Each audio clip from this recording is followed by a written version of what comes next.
Welcome to today's class. आज का जो टॉपिक है वो है पीसीआर। पीसीआर का लॉन्ग फॉर्म होता है पॉलीमरेज चेन रिएक्शन।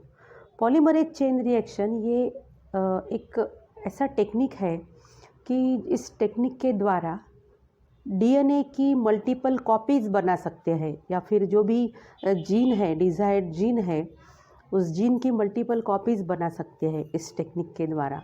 तो इस टेक्निक को बोलते हैं पीसीआर, पॉलीमरेज चेन रिएक्शन।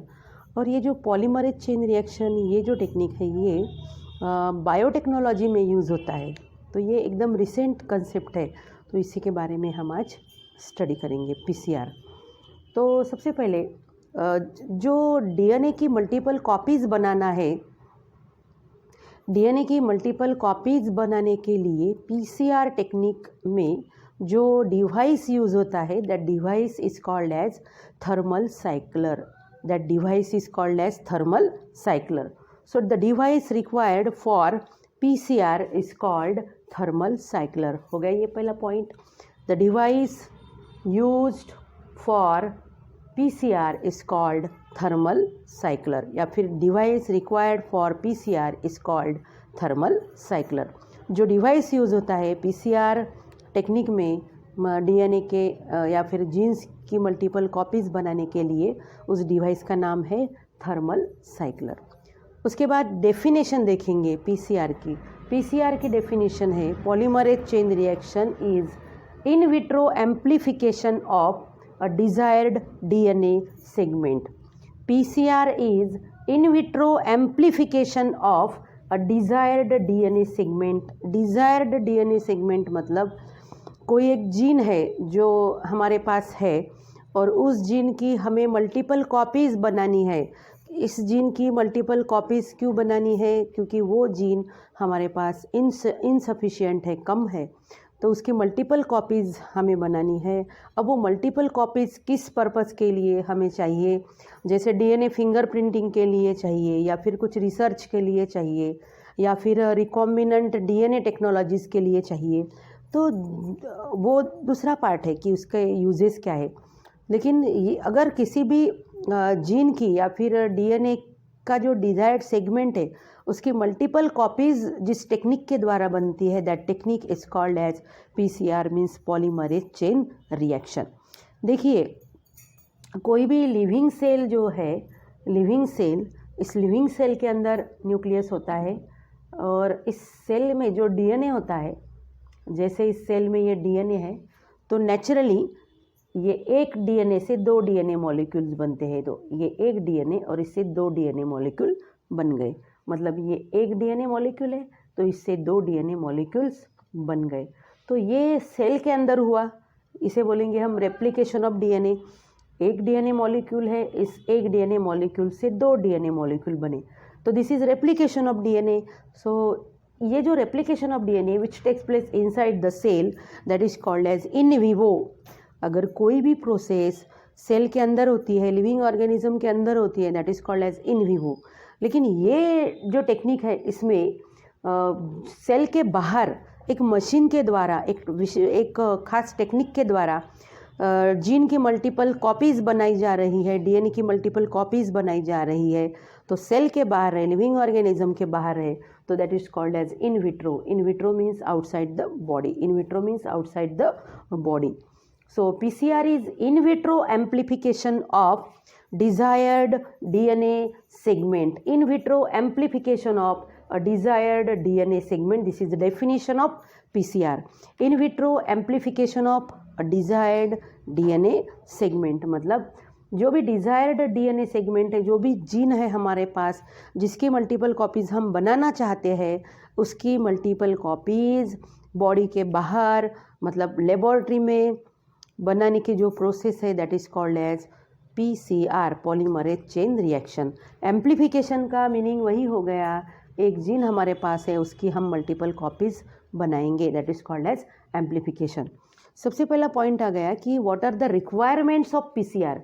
अब ये जो पीसीआर टेक्निक है, इस पीसीआर के लिए, पॉलीमरेज चेन रिएक्शन के लिए हमें क्या क्या चाहिए? सबसे पहला रिक्वायरमेंट वही रहेगा, क्या हमें क्या चाहिए? जिसकी मल्टीपल कॉपीज़ हमें बनानी है, वो जीन हमें चाहिए। तो डीएनए डीएनए चाहिए, DNA containing the desired segment to be amplified. मतलब ये डीएनए है, समझ लो, और इसमें इस डीएनए में या फिर हम जैसे ये डीएनए है, मैंने बना लिया है, समझ लो ये डीएनए है, और इस डीएनए का ये डीएनए मॉलिक्यूल है, और इस डीएनए मॉलिक्यूल का एक सेगमेंट, जैसे मान लो इतना सेगमेंट है जो एक जीन है और उसी की मल्टीपल कॉपीज़ हमें बनानी है, तो ये डीएनए हमें चाहिए। तो डीएनए, क्योंकि इस डीएनए में ये जो डीएनए है, इस डीएनए में हमारा डिज़ायर्ड सेगमेंट है, डिज़ायर्ड जीन है, जिसे हम एम्प्लीफाइड करना चाहते हैं, जिसे हम मल्टीप्लाई करना चाहते हैं, जिसकी हम क्लोन बनाना चाहते हैं। क्लोनिंग मतलब making the identical copies is called as clone.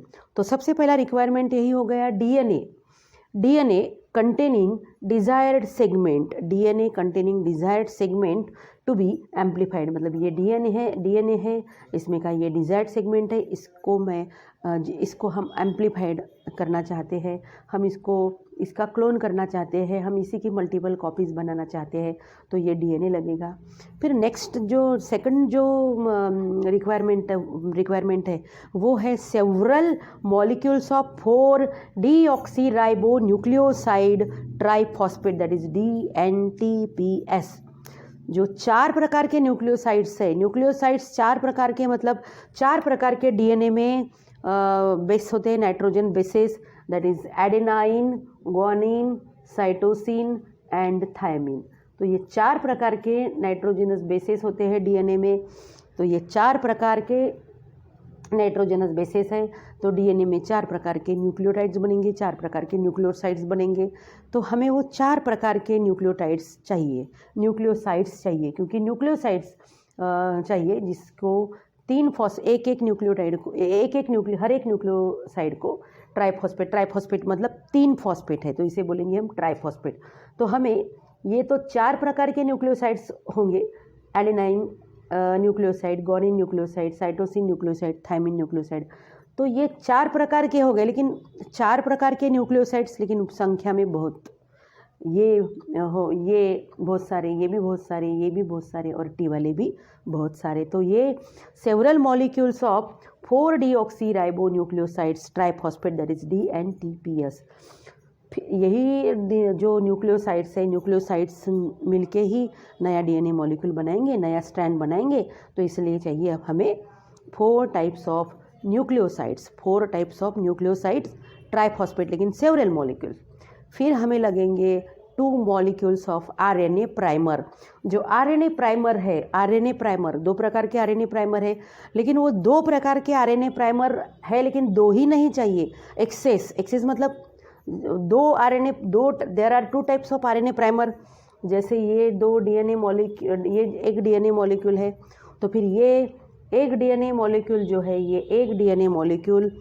है, ये जब भी सेपरेट हो जाएगा, ये 2 स्ट्रैंड जब भी सेपरेट होंगे, तो एक आरएनए प्राइमर इस एंड से नया स्ट्रैंड बनाना चालू करेगा, और दूसरा आरएनए प्राइमर इस एंड से नया स्ट्रैंड बनाना चालू करेगा। तो ये आरएनए प्राइमर इस डायरेक्शन में नया स्ट्रैंड बनाएगा, और ये आरएनए प्राइमर इस डायरेक्शन में नया स्ट्रैंड बनाएगा। मतलब कितने प्रकार के आरएनए प्राइमर हो गए? 2 प्रकार के आरएनए प्राइमर है, लेकिन यहाँ पर 2 ही नहीं चाहिए, 2 प्रकार के आरएनए प्राइमर, लेकिन एक्सेस ऑफ 2 प्राइमर मॉलिक्यूल्स। फिर नेक्स्ट हमें जो लगेगा वो है हीट स्टेबल या फिर थर्मोस्टेबल डीएनए पॉलीमरेज एंजाइम। क्या लगेगा? Thermostable DNA polymerase enzyme. पहले ही बता दिया कि ये जो पीसीआर टेक्निक है, ये पीसीआर जिस मशीन में इस डीएनए का एम्प्लीफिकेशन होता है, डीएनए का क्लोनिंग होता है, जीन का क्लोनिंग होता है, that machine, that device, that instrument is called as thermal cycler. इससे हमें तो एक चीज़ समझ में आ गई कि इसमें टेम्परेचर कम ज़्यादा होगा, तो टेम्परेचर की साइकिल्स होंगी, तो इसलिए थर्मोस्टेबल या फिर heat stable DNA polymerase enzyme. Heat stable, जो एंजाइम हीट को टॉलरेट कर सकता, ज़्यादा हीट का जो फ्लक्चुएशन है, टेम्परेचर का जो फ्लक्चुएशन है, उस टेम्परेचर के फ्लक्चुएशन पे भी ये स्टेबल रहेगा, अपना वर्क करेगा. Such type of DNA polymerase is called as heat stable DNA polymerase. और इसको और हमें और क्या चाहिए, जो हमारी नेक्स्ट रिक्वायरमेंट है वो है appropriate quantities of magnesium ions चाहिए. So this is the requirement of PCR. तो जब भी हमें ऐसा क्वेश्चन पूछा जाता है कि analyst the requirements of PCR 2 marks के लिए, तो हमें ये रिक्वायरमेंट्स लिखना चाहिए. या फिर हमें what is the define PCR, ऐसा 1 मार्क के लिए भी क्वेश्चन आ गया तो हमें ये डेफिनेशन वहाँ लिखनी चाहिए कि PCR is in vitro amplification of a desired DNA segment. So which device is use in PCR technique? तो device required for PCR is called thermal cycler. तो ये सब हो गया इसका पॉलीमरेज चेन रिएक्शन का ये डेफिनेशन, ये रिक्वायरमेंट. और इसके बाद जो हम स्टडी करेंगे तो वो है मैकेनिज़्म. वो क्या है? Mechanism of DNA, mechanism of PCR. Mechanism of PCR. PCR का मतलब क्या हो गया? पीसीआर का लॉन्ग फॉर्म क्या हो गया? PCR polymerase chain reaction. इसका मैकेनिज़्म हम स्टडी करते हैं. तो जो मैकेनिज़्म है इसके ऊपर एक 4 मार्क का क्वेश्चन पूछ सकते हैं. ये लॉन्ग आंसर क्वेश्चन में आएगा. मैकेनिज़्म में सबसे पहले अगर ऐसा क्वेश्चन के फॉर्म में हम इसको डिस्कस करेंगे, क्वेश्चन भी है और इसको हम डिस्क्राइब भी करते हैं. तो मैकेनिज़्म में क्या हम सबसे पहले देखिए, एक जो डीएनए सेगमेंट है, स्टार्ट कैसे होती है ये प्रोसेस. तो डीएनए सेगमेंट है. डीएनए सेगमेंट मतलब जो डिज़ायर्ड जीन है या फिर डीएनए सेगमेंट है जिसमें हमारा डिज़ायर्ड जीन है वो. उसके बाद 2 प्राइमर मॉलिक्यूल्स, मैंने बताया 2 प्राइमर मॉलिक्यूल्स लगेंगे, 2 प्राइमर मॉलिक्यूल्स. उसके बाद द डीएनटीपीएस मतलब deoxyribonucleoside triphosphates and thermostable DNA polymerase. 4 चीज़ें हो गई. नंबर 1 है डीएनए सेगमेंट प्लस क्या? 2 RNA primer molecules plus dNTPs means deoxyribonucleotide triphosphates and next क्या हो गया? Thermostable DNA polymerase enzyme. All this mixed in an Eppendorf tube. ये एक एपेंडॉर्फ ट्यूब है. एपेंडॉर्फ ट्यूब जो है वो किस में होती है? वही थर्मल साइक्लर में होती है, एपेंडॉर्फ ट्यूब. तो सबसे पहले इस एपेंडॉर्फ ट्यूब में, ये जो एपेंडॉर्फ ट्यूब है, इस एपेंडॉर्फ ट्यूब में सब डीएनए सेगमेंट, जो भी डीएनए डिजायर्ड डीएनए सेगमेंट है वो, उसके बाद 2 RNA molecule, 2 RNA primer molecules, ये thermostable DNA polymerase enzyme and deoxyribonucleotides triphosphates, इसका ये सब मिक्स होता है. ये मिक्स किस में होता है? एपेंडॉर्फ ट्यूब. ये इम्पॉर्टेंट वर्ड है, इसको याद रखना कि एपेंडॉर्फ ट्यूब किस में होती है? थर्मल साइक्लर में. या फिर पॉलीमरेज चेन रिएक्शन जो ये जिसमें होगा डिवाइस, पॉलीमरेज चेन रिएक्शन जिस डिवाइस में होगा, जिस इंस्ट्रूमेंट में होगा थर्मल साइक्लर, उसी का ये हिस्सा है एपेंडॉर्फ ट्यूब. देन ये सब मिक्स कर दिया एपेंडॉर्फ ट्यूब में. DNA segment, 2 RNA primer molecules, thermostable DNA polymerase enzyme and that 4 types of nucleosides, that is DNTPS, deoxyribonucleosides triphosphates. Mix कर दिया. मिक्स करने के बाद स्टेप 1 क्या होती है? स्टेप 1 होती है डीनेचुरेशन. डीनेचुरेशन मतलब separation of 2 strands of DNA molecule. Separation of 2 strands of DNA molecule to 90 to 98 degree Celsius temperature. Separation of 2 strands of desired DNA by heating the reaction mixture to 90 to 98 degree Celsius. ये जो reaction mixture, इसी को reaction mixture बोलेंगे, जो Eppendorf tube में है, इस reaction mixture को हीट किया जाता है। कितना टेम्परेचर बढ़ाया है? टेम्परेचर बढ़ाया है 90 टू 98 डिग्री सेल्सियस। पहली स्टेप है स्टेप 1।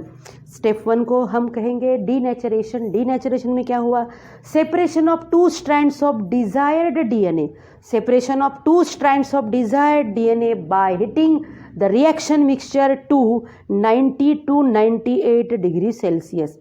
रिएक्शन मिक्सचर जो इपेंडॉर्फ ट्यूब में है उसको हीट किया जाता कितने टेम्परेचर पे?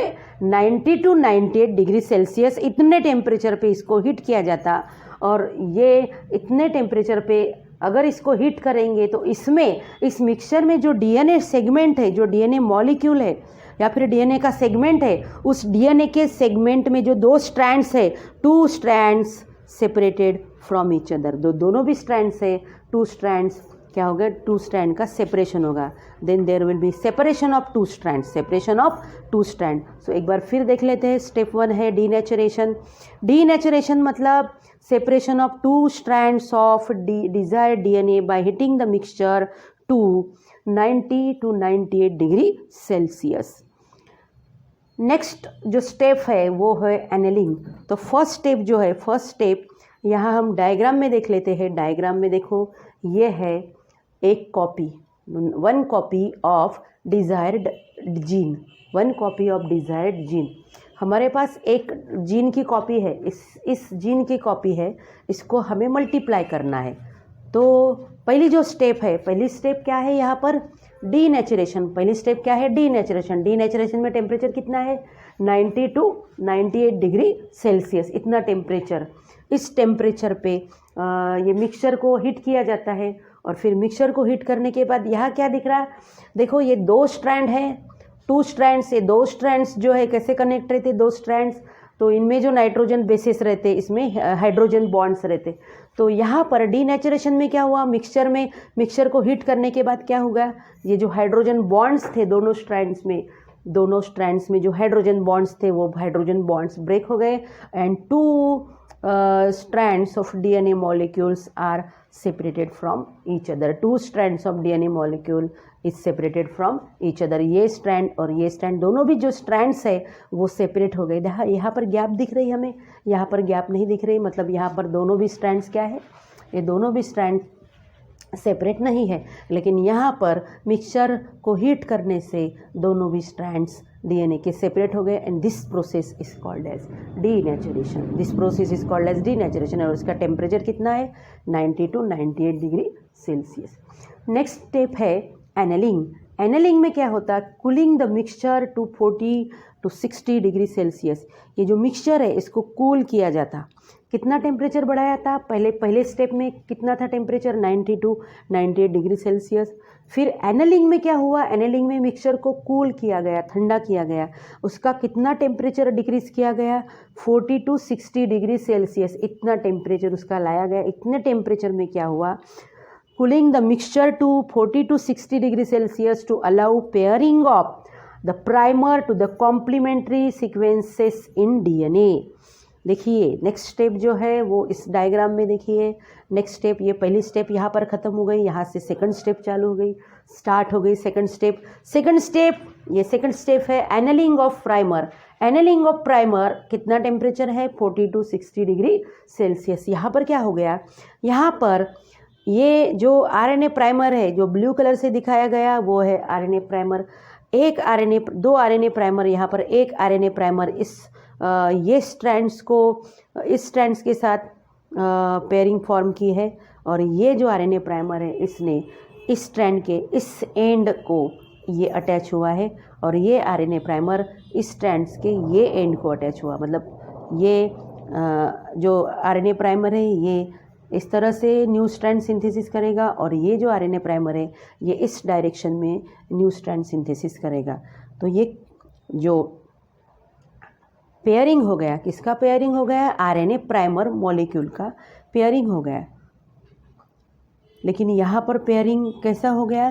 तो कॉम्प्लीमेंट्री बेस पेयरिंग हो गया। कॉम्प्लीमेंट्री बेस पेयरिंग मतलब अगर यहाँ पर C है और यहाँ पर भी C है, तो यहाँ पर क्या रहेगा? G, और यहाँ पर क्या रहेगा? G।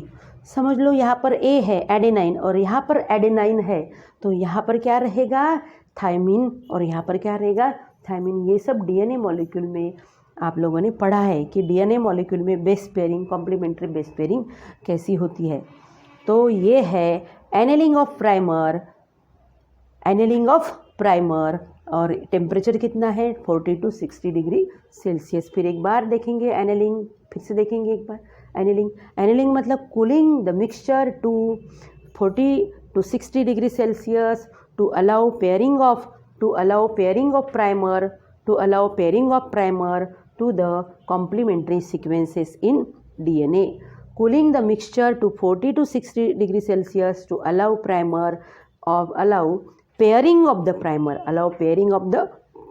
to complementary sequences in DNA. मतलब जो RNA प्राइमर है वो RNA प्राइमर DNA के जो भी दो स्ट्रैंड्स है दो स्ट्रैंड्स को दो RNA प्राइमर कनेक्ट होते हैं, वो पेयर फॉर्म करते हैं। लेकिन वो पेयरिंग कैसे रहता है, आरएनए प्राइमर पेयर फॉर्म करेगा किसके साथ, डीएनए के स्ट्रैंड पर जो भी बेस पेयर है उसको complementary base pairing complementary sequences यहाँ पर फॉर्म होगी। तो ये हो गई सेकंड स्टेप। सेकंड स्टेप में क्या हो गया, pairing of RNA primer to complementary complementary sequences in DNA, ये हो गया सेकंड स्टेप। थर्ड स्टेप है प्राइमर एक्सटेंशन। थर्ड स्टेप क्या है, प्राइमर एक्सटेंशन। यहाँ पर सेकंड स्टेप खत्म हो गई, यहाँ पर थर्ड स्टेप, ये है थर्ड स्टेप है प्राइमर एक्सटेंशन। मतलब देखिए यहाँ पर जैसे जैसे ये इसकी मूवमेंट होंगी फॉरवर्ड, या इस आरएनए प्राइमर की मूवमेंट इस डायरेक्शन में हो रही और इस आरएनए प्राइमर की मूवमेंट इस डायरेक्शन में हो रही। जैसे ये आरएनए प्राइमर आगे आगे मूव होगा, पीछे से जो कॉम्प्लीमेंट्री न्यूक्लियोटाइड्स है वो कॉम्प्लीमेंट्री न्यूक्लियोटाइड्स क्या होंगे, ऐड होंगे। जैसे यहाँ पर ये समझ लो कि ये ए है, ये सी है, ये जी है, फिर ये जी है। यहाँ पर आरएनए प्राइमर तो कनेक्ट हो गया, कैसे हो गया कनेक्ट, तो यहाँ पर टी और यहाँ पर जी, यहाँ पर ट्रिपल बॉन्ड और यहाँ पर डबल बॉन्ड। जैसे जैसे ये आरएनए प्राइमर आगे मूव होगा वैसे वैसे क्या होगा, इसके पीछे से न्यूक्लियोटाइड्स ऐड होंगे। जैसे यहाँ पर सी न्यूक्लियोटाइड और यहाँ पर सी न्यूक्लियोटाइड, तो ये देखिए ये न्यूक्लियोटाइड ऐड हो गए, मतलब एडिशन ऑफ न्यूक्लियोटाइड ऐड होंगे। और जो डीएनए पॉलीमरेज एंजाइम है, डीएनए पॉलीमरेज एंजाइम इस न्यूक्लियोटाइड को कनेक्ट करेगा और डीएनए पॉलीमरेज एंजाइम्स की मदद से ये जो न्यूक्लियोटाइड से ये कनेक्ट होंगे और इससे एक कंटिन्यूस स्ट्रैंड बनेगा। मतलब यहाँ पर फिर क्या हो गया, जो फिर एक डीएनए मॉलिक्यूल बन गया, नया डीएनए मॉलिक्यूल बन गया। तो देखिए यहाँ पर एक डीएनए मॉलिक्यूल था, उस डीएनए मॉलिक्यूल के दो स्ट्रैंड सेपरेट हो गए, फिर आरएनए प्राइमर कनेक्ट हो गया, आरएनए प्राइमर ने पेयरिंग फॉर्म की और बाद में स्टेप में जिसे हम बोलेंगे प्राइमर एक्सटेंशन, ये तीसरा स्टेप से third step, this is the third step. In this step see there is addition of nucleotides,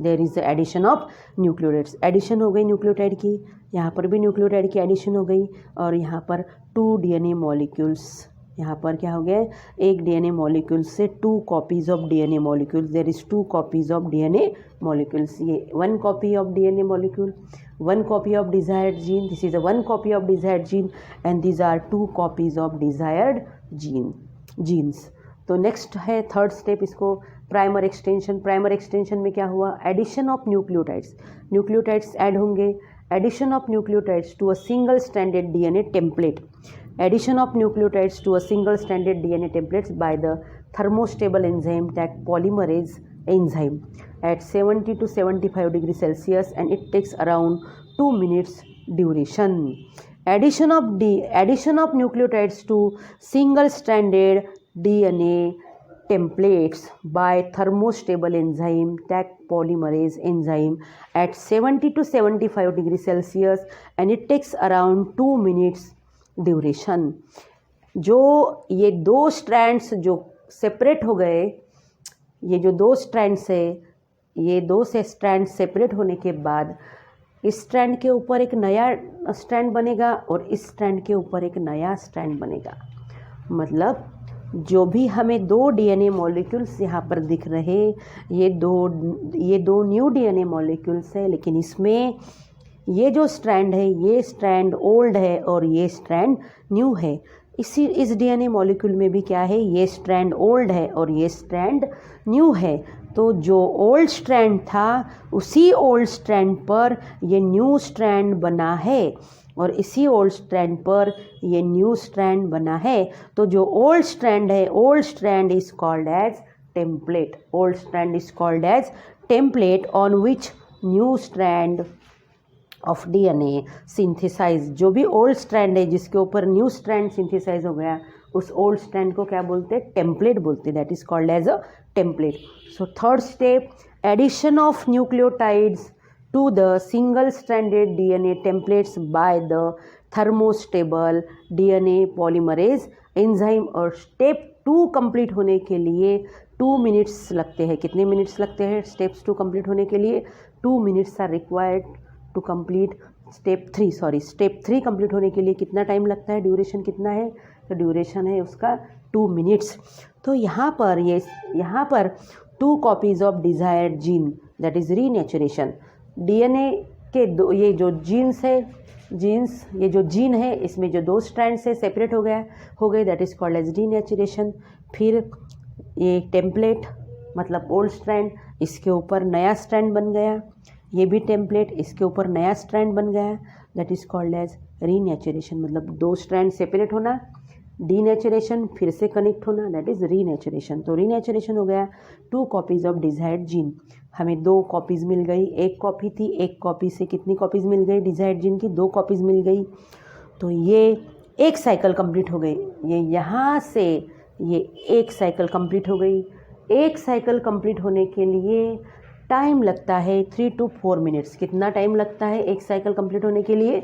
3 to 4 minutes. और ऑटोमेटिकली इसमें ये जो थर्मल साइक्लर है ये ऑटोमेटेड है, ऑटोमेटिकली इसमें 20 to 30 साइकिल्स होती है। और 20 to 30 साइकिल्स होने के बाद हमें कितने सारे मतलब thousands of desired genes are obtain. यहाँ पर एरो है और यहाँ पर है second cycle continues to form 4 copies of desired gene. ये एक जीन है, एक साइकिल कंप्लीट हो गई, 2 जीन्स मिले, फिर दूसरी साइकिल होगी, दूसरी साइकिल कंप्लीट होने के बाद 4 जीन्स मिलेंगे। कितने मिलेंगे हमें? 4 जीन्स, मतलब 4 कॉपीज़ ऑफ डिजायर्ड डीएनए। यहाँ पर 2 कॉपीज़ मिली, एक से 2 कॉपीज़ मिली, फिर दूसरी साइकिल कम होगी तो दूसरी साइकिल से 2 से कितने बनेंगे? 4। इसी तरह से तो फिर साइकिल कंटिन्यूअस टू ये जो साइकिल है, cycle continuous to produce twice n copies of DNA. Cycle continuous to produce twice n copies of DNA. मतलब एक साइकिल जो है, एक साइकिल कंप्लीट होने के बाद डीएनए की जो संख्या है वो डबल होती है। साइकिल, अगर हम इस एक साइकिल को n साइकिल बोलेंगे, n साइकिल, तो इसे क्या बोलेंगे हम? डीएनए की संख्या कितनी हो गई? 2, मतलब इसे बोलेंगे हम ट्वाइस n। क्या बोलेंगे हम? Twice n। तो cycle continues to produce twice n copies of DNA. Twice n मतलब डबल, ट्वाइस n मतलब क्या हो गया? डबल।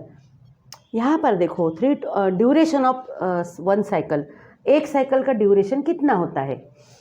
तो 3 to 4 मिनट्स। एक साइकिल कंप्लीट होने के लिए 3 to 4 मिनट्स। ये स्टेप 3 कंप्लीट होने के लिए 2 मिनट्स।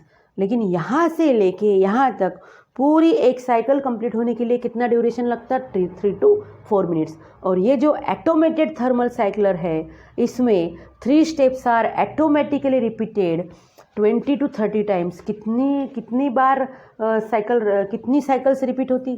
तो 20 to 30 टाइम्स रिपीट होती साइकिल। एक साइकिल के लिए 3 to 4 मिनट्स।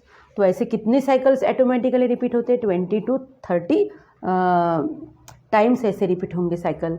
और ये जो एम्प्लीफाइड डीएनए सेगमेंट जो मिला है इसे बोलेंगे हम एम्प्लीफाइड डीएनए सेगमेंट। फिर ये एम्प्लीफाइड डीएनए सेगमेंट जो है वो जेल इलेक्ट्रोफोरेसिस से प्यूरिफाइड होगा, ये एम्पलीफाइड डीएनए है। तो एम्पलीफाइड डीएनए सेगमेंट, ये amplified DNA segment is purified by gel electrophoresis. कौन से टेक्निक से ये प्यूरिफाइड होगा? जेल इलेक्ट्रोफोरेसिस से। Subjected to sequencing and may be inserted into cloning vector. अगर रिकॉम्बिनेंट डीएनए टेक्नोलॉजी के लिए ये जीन यूज करना है तो फिर उसको वेक्टर में इंसर्ट करना पड़ेगा और वेक्टर के द्वारा हमें फिर इसे होस्ट में इंट्रोड्यूस करना पड़ेगा। तो ये जो है ये डीएनए रिकॉम्बिनेंट डीएनए टेक्नोलॉजी, ये नेक्स्ट टॉपिक है। इसमें हम ये पूरा ये जो पैराग्राफ है ये उस जो हम वो टॉपिक डिस्कस करेंगे रिकॉम्बिनेंट डीएनए टेक्नोलॉजी, तो तब हम इस पैराग्राफ को भी एक्सप्लेन करेंगे। तो यहाँ हमने आज ये टॉपिक पूरा कंप्लीट कर दिया, that is PCR polymerase chain reaction.